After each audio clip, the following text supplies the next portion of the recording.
नमस्कार, स्वागत है आपका उत्तराखंड खबरनामा न्यूज में। उत्तराखंड के काशीपुर क्षेत्र में आयोजित एक संवाददाता सम्मेलन के दौरान क्षेत्रीय विधायक त्रिलोक सिंह चीमा ने पहलगाम में हुए आतंकी हमले को लेकर बड़ा बयान दिया। उन्होंने बताया कि इस हमले का माकूल जवाब भारत ने प्रधानमंत्री नरेंद्र मोदी के नेतृत्व से दिया है।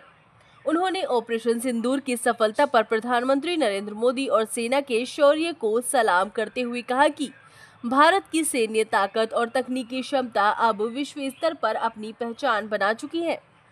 आपको बता दें कि विधायक सिंह चीमा ने कहा कि भारत ने इस कार्रवाई के माध्यम से पाकिस्तान को स्पष्ट संदेश दिया है कि अब वे कमजोर भारत नहीं है। उन्होंने कहा कि देश की सुरक्षा के साथ खिलवाड़ करने वालों को अब माकूल जवाब मिलेगा।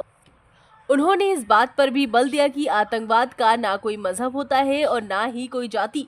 इसे धर्म से जोड़ना सरासर गलत है। ऐसे तत्वों को किसी भी सूरत में समर्थन नहीं मिलना चाहिए और उन्हें जड़ से समाप्त करना जरूरी है। विधायक ने यह बात काशीपुर के रामनगर रोड स्थित अपने कार्यालय में मीडिया से बातचीत के दौरान कही। उन्होंने अपने क्षेत्र के विकास कार्यों की जानकारी भी साझा की। चीमा ने कहा कि शहर की तरक्की केवल किसी एक व्यक्ति का काम नहीं, ये सामूहिक प्रयास का परिणाम होता है। काशीपुर एक विकसित शहर है और यहाँ पर जरूरी सुविधाएं मौजूद हैं। इसके बावजूद विकास की प्रक्रिया लगातार जारी है और इसे गति देने के लिए हर संभव प्रयास किए जा रहे हैं। विधायक त्रिलोक सिंह चीमा ने कहा कि राज्य सेक्टर के अंतर्गत काशीपुर विधानसभा क्षेत्र के लिए करीब 10 करोड़ रुपए की लागत से बनने वाली 3 किलोमीटर लंबी सड़कों को शासन की स्वीकृति मिल चुकी है। उन्होंने इसके लिए मुख्यमंत्री पुष्कर सिंह धामी का विशेष धन्यवाद व्यक्त किया। की सरकार है और मोदी जी के नेतृत्व में भारतीय जनता पार्टी की सरकार पूरे देश में चल रही है।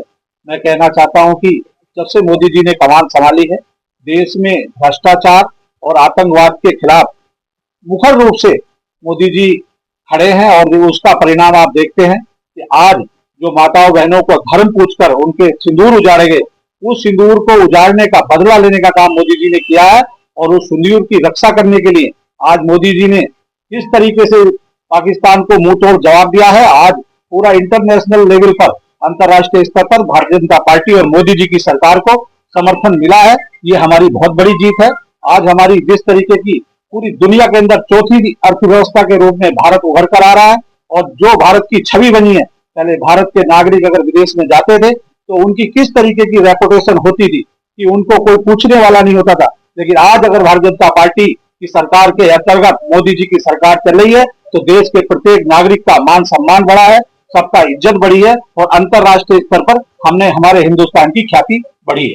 देखिए, सीज फायर का डिसीजन कभी भी भारत अपनी पहल नहीं करता है। भारत का हमेशा दृष्टिकोण रहा है। भारत ने अभी जो जवाब दिया है, केवल भारत ने केवल आक्रमण नहीं किया है, भारत ने जिस तरीके से आतंकवादी अड्डों को खत्म किया है, ना कि उनके सिविलियन को मारा है, ना कि उनकी आर्मी को मारा है, जबकि उन्होंने हमारे पूरा प्रयास किया है कि किस तरीके से सैकड़ों ड्रोन हिंदुस्तान के अंदर जो आक्रमण करने वाले थे, हमारे दिल्ली जैसे शहर पर, हमारे जो प्रमुख शहर है उन पर आक्रमण करने की उनकी इच्छा थी और उन्होंने प्रयास भी किया, उसको क्रियान्वयन किया, लेकिन उसको हिंदुस्तान की आर्मी और एयरफोर्स ने नष्ट नाबूद कर दिया, जिससे परिणाम सामने आता है, दिखता है कि भारतीय जनता पार्टी की सरकार और मोदी जी की सरकार हमेशा सिविलियन को कभी नुकसान नहीं पहुंचाती, जबकि उनकी इच्छा एक आम नागरिक को मारने की।